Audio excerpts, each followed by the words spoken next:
going on YouTube? And welcome back to Goal Line Hockey.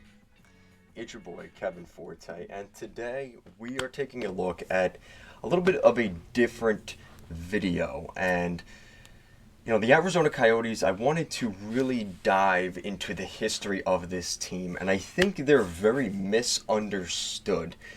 The perception from a lot of fan bases around the National Hockey League is that this is an area that doesn't work. They're not meant to have a hockey team, this and that. I tend to disagree with that. And we're going to talk about why I think the Arizona Coyotes are a perfect example of a team that we don't necessarily know if Arizona works as a hockey team. And that might sound silly to some of you, but stay tuned, because I think that this video will give you a better understanding of why the Arizona Coyotes didn't work, why they might work in the future, and why the NHL wants to bring this team back to that market. We're going to discuss all of that today. So to start off, right, the Arizona Coyotes are a team, in my opinion, that never fully reached their potential. So to sit there and say that the Arizona Coyotes can work or they can't work, we don't really know.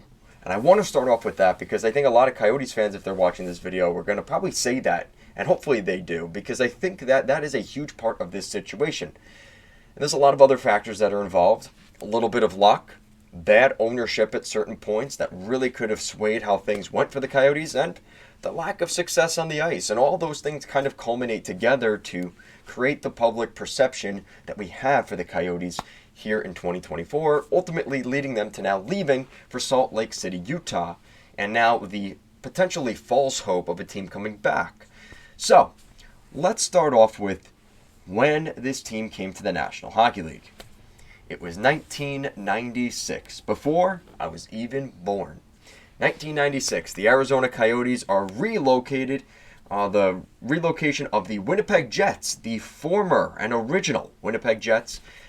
The franchise moved from Winnipeg to Arizona. Now, I wasn't around for this, but if you follow the hockey community at all, and on basically all of my expansion videos, everybody in Canada, that is the one thing all Canadian hockey fans can agree on. If you're not a Leafs fan, you can agree on hating the Leafs, but also you can agree on teams need to be in Canada. They want to see more Canadian hockey teams. Now, there's obvious reasons for that, financially, economically, that there tends to be an issue in the amount of money made in terms of the difference between the US dollar and the Canadian dollar. There is a bit of a discrepancy there, and that is the reason the NHL tends to, if they have to choose between a Canadian market or the NHL market, they tend to go for the brand new, non-traditional hockey market. And that's what they did here with Salt Lake City, and that's kind of a perfect example of everything we already knew. So the uproar of a Canadian hockey team leaving Canada, going not only south of the border to the States, but the salt in the wound, going to a non-traditional hockey market like the desert, like Arizona. How dare the NHL turn their back on the birthplace of hockey, which isn't Winnipeg, but is Canada. How dare they do that?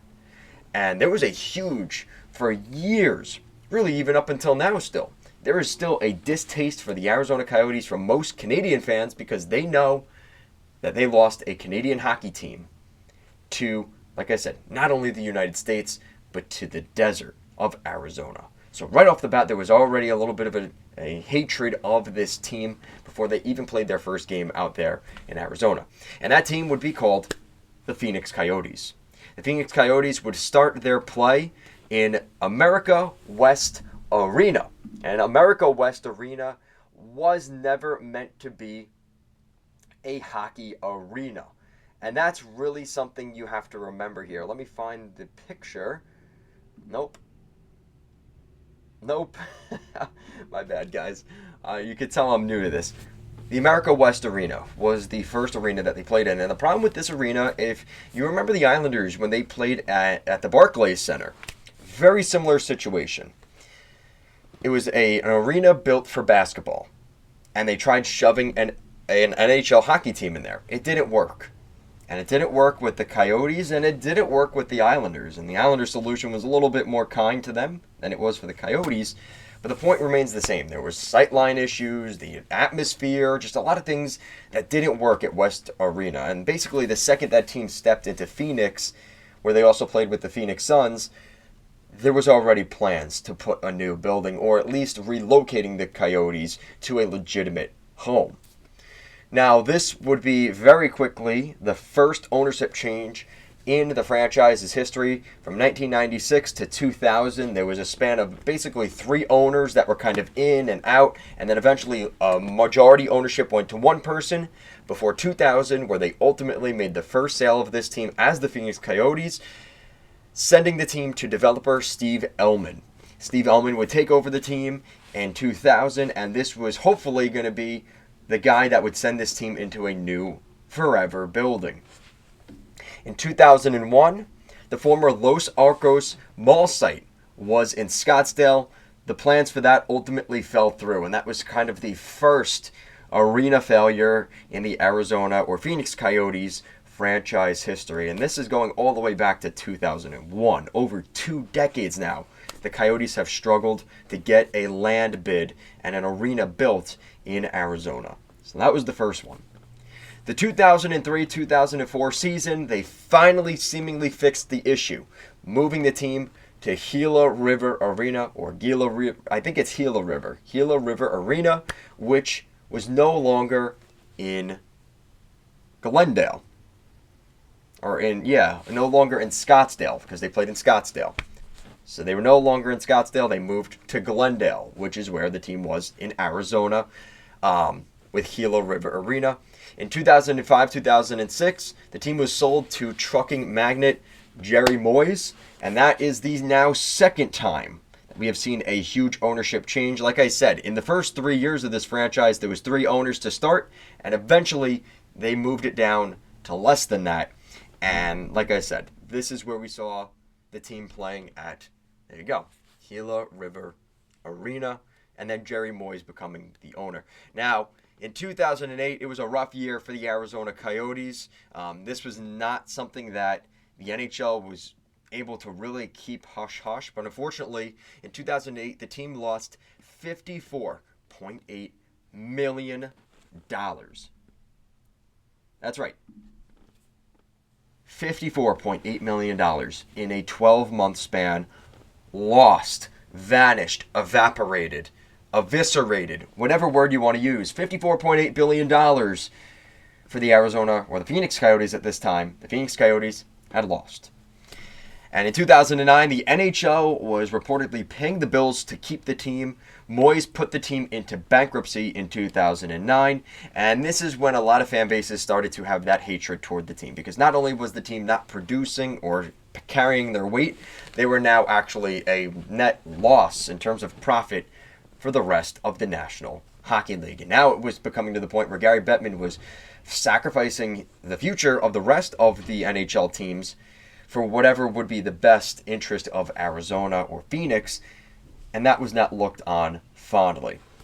Now in 2011, this was a good year for the Arizona Coyotes, or the Phoenix Coyotes. This was actually the best season in the team's franchise history. In 2011, they won their division, and not only that, they went to the Western Conference Finals. Unfortunately, things didn't end the way they would have liked. They lost to the Los Angeles Kings that year, who eventually became the Stanley Cup champions in 2011. But that was a bitter tasting end for that team, and it kind of left you feeling like things could have gone differently. And if they had won the Stanley Cup, imagine they won the Stanley Cup in 2011, how different could things have been out there in Arizona? And I want to fix that. In 2011, the Bruins won the Stanley Cup. So before anybody comes after me, I want to clarify, the Kings did not win the Stanley Cup that year. 2013, we move ahead a little bit in time, and now they are officially known as no longer the Phoenix Coyotes, which they have been known since the 1996 season up until 2014. In 2015, going into the 2015-2016 season, they become the Arizona Coyotes. And there were a couple reasons for this identity change. For the first one being, they no longer played in Phoenix. Phoenix was no longer their home. And it was also kind of a way of appealing to the entire state, right? Trying to grow the state as a community for this team and no longer just a city or a city of Phoenix. And it was the perfect opportunity for them to rebrand to the Arizona Coyotes, which we know them as today. In 2016-2017, the new arena in Tempe, is announced. And this was supposed to be the crowning moment for this team. Tempe Arena comes in, and the hope was that Tempe could be the forever home of this hockey team. And the expectation was maybe that they could find their forever home in Tempe, and that this was the solution to all the issues with the Coyotes. Now, if you look at that, that is eerily similar to what I see with the Islanders in Belmont Arena. It's basically you have the arena, and then you have a shopping district, a shopping area with a couple of apartments and a complex for people to be housed. And the reason for all of that, really, it comes down to politics, why they add all of that extra stuff. The reason for that is they want to make this a more attractive, a more appealing offer for the city in order for the arena deal to get through. It's no longer the days of where you could just build an arena and that's enough. That's usually not enough for most people. They want to see a full-on shopping district with apartment complexes and things like that. And that's how this usually goes now, moving forward. And who knows, maybe things will change in the future, but that's kind of where we're at right now. So that was in 2017. Now, obviously, we know how things fell apart and along the way with that, but we'll get there. In the 2017-2018 season, we see another ownership change. Andrew Barraway is the new owner of the franchise, and that didn't last very long because in 2019, Alex Meruelo, a name we all know very well, Alex Meruelo becomes the owner of the Arizona Coyotes. And during the Alex Meruelo era, there was a lot that happened during this time with the Coyotes. Obviously, the pandemic did not make things better for the Coyotes. That didn't help. But in 2020, 2021, the team almost got locked out of the Gila River Arena. They weren't paying their bills. And it got to the point where the team almost lost access to the arena, which is crazy. Right? I remember doing that story here on the channel, and I remember the players were very upset with that whole situation. The NHLPA got involved, and there was a lot of ugly stuff going on behind the scenes after that incident, and things unfortunately didn't get better. There was an athletic article that also came out in 2020 that kind of released some information on maybe some not so great working practices and sort of a toxic environment in Gila River Arena and around the Arizona Coyotes franchise, and that definitely wasn't something when you're trying to get a bid for a new arena in Tempe. This kind of stuff is not going to help your cause. And maybe some of that was the politics, right, of not wanting the arena there, that maybe people wanted that hit piece to kind of come out there to kind of be one more thing that could be used against the Arizona Coyotes, right? And that kind of changed the narrative as things were moving forward. A lot of people were leaning against the Coyotes at that point. And you would love to sit here and say, all right, things have not gone well. It's been a rocky start for the Coyotes. Things are going to get better. And it just didn't. It just never really got going for the Arizona Coyotes. And I remember here, I'm going to pull this up for you guys. So this is something that is really going to hurt. This is something that's really going to hurt this fan base. And this goes back a couple of years ago. So this is from Alex Meruelo. He said in his press conference that kind of ended everything with the Coyotes. He said the city of Glendale wanted the Coyotes to sign a 20-year deal with Gila River Arena. Okay? With Gila, not Mullet. With Gila River Arena. But Alex Meruelo said no. So they kicked him out. And basically what Meruelo wanted to do, you may be asking, why didn't he sign that? Why didn't he take that offer? He wanted his own building. And the idea was if he locked himself into a 20-year agreement with the with Gila River Arena at that point, that there wasn't going to be much of a chance he could get a team in a new building that he could have full ownership of. And a lot of owners do that nowadays. They like to own their own building. They don't like to share the venue with anybody, and they like to have full control. And unfortunately for the Coyotes, what Meruelo wanted to do was win the Tempe vote, right, and start building his own arena. That could take 5 years. So a 20-year lease with Gila River Arena would have meant there would have been a 15-year gap between Tempe Arena actually being used for the Coyotes and the gap for the rest of the Gila River lease. That was not something that Meruelo wanted to do. He wanted this to be a year-by-year basis, and Gila River Arena wasn't making enough money off of the Coyotes, and it really didn't make sense for them. Why? First of all, venues like Gila River Arena, they were making more money off of concerts and things like that than they were for the Coyotes. And it was to the point where Gila River Arena just said, listen, you really don't want any sort of long-term investment in us. Why are we going to prioritize you? You got to give us something to invest in.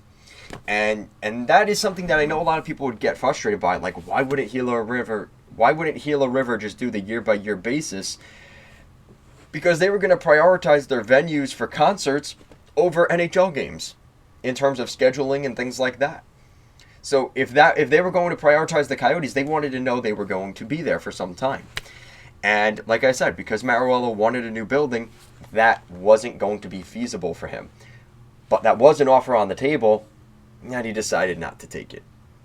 And that's one where maybe Meruelo was kicking himself a little bit, because he was willing to put the jeopardy of the future of this franchise on the line in a 20-year lease in order to have control over his own building. And that's ultimately where things fell apart.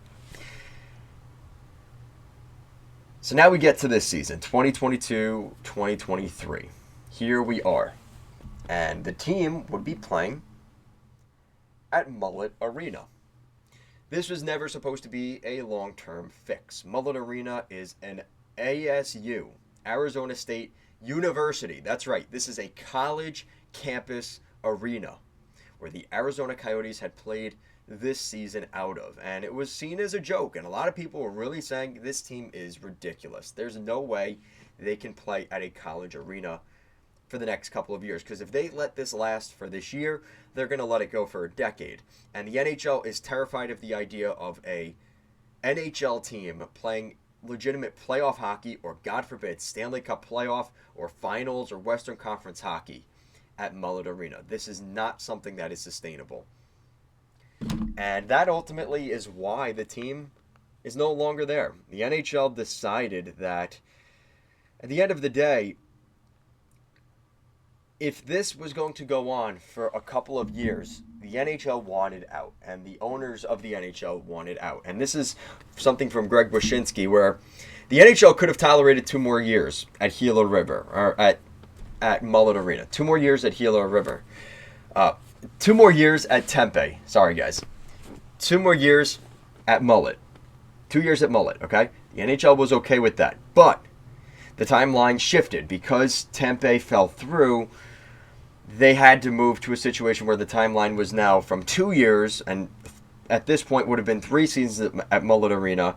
Now this would have been 3 to 5 more years on top of their first season. So potentially 4 to 6 more years at Mullet Arena. And the NHL said, no, that is too far. We are not doing this. And that's when the NHL reached out and they talked to Salt Lake City. And now we're going to see a team go to Utah. And that is ultimately where this team fell. It's really a shame. And I hope that the Coyotes do get a team in the future, because I like Arizona. I think they're a team that really, if given the full opportunity with a stable franchise, a stable building, a stable bit of winning culture, a stable ownership group, that this team might actually succeed. And as much as it sucks that we're no longer going to see a team in Arizona, at least for the next few seasons, there is hope. There is hope that the team will come back. Now, is this just a false hope? Is it reality? That's still to be determined. I think a huge step is going to be this July, because if the Arizona Coyotes can win the bid, if the Arizona Coyotes can win a bid to keep this team in Arizona and get a building there, a legitimate permanent home, when expansion is expected in the next couple of years, from now to 2030, Elliot Friedman reported he expects the NHL to grow two more teams, potentially two more NHL franchises. Because remember, right, we're at 32 teams right now. With the relocation of the Coyotes to Utah, it's still 32. 34 is supposed to be the number by 2030. If that's the case, that means two more teams could be expanding to the National Hockey League. And that could mean potentially one more team in the East, which a lot of people are predicting could be Atlanta, and one more team in the West. And the problem with the West is there's a couple of suitors for the West. The Arizona Coyotes, or the Arizona franchise, would not be the only one in consideration. Houston's been in the conversation for many years. Milwaukee, Wisconsin has all of a sudden been a team that everyone's talked about a little bit. Kansas City's been in the conversation as well. So if the NHL decides to go west, don't think for a second that Arizona's the only real player here. There is no guarantee that Arizona gets that team. So, a lot of things have to fall into place. The timelines have to fall in. The first one being that Arizona gets this arena bid. Because if this arena bid falls through in July, this video is going to be outdated, and the idea of this team coming back is probably much more slim. And that is kind of where we're at today. So let me know what you guys think in the comment section down below. What do you guys think of the Arizona Coyotes? Do you think this is a team that just had missed potential and just never reached what they were capable of? Or do you think that, hey, listen, 25 years was enough, and this team just was never able to get things off the ground, and it just never was going to work in Arizona? I like to think that, and I truly believe this, I think this team has an opportunity to succeed in Arizona. I just never think they had the true opportunity, or they were never able to reach that potential to get to that point. I'd love to know what you guys think. Guys, as always, thank you so much for watching this video. Make sure to like, comment, share, and subscribe to the channel if you want to see more. Guys, thank you so much for watching. I'll see you again next time. Peace out, guys.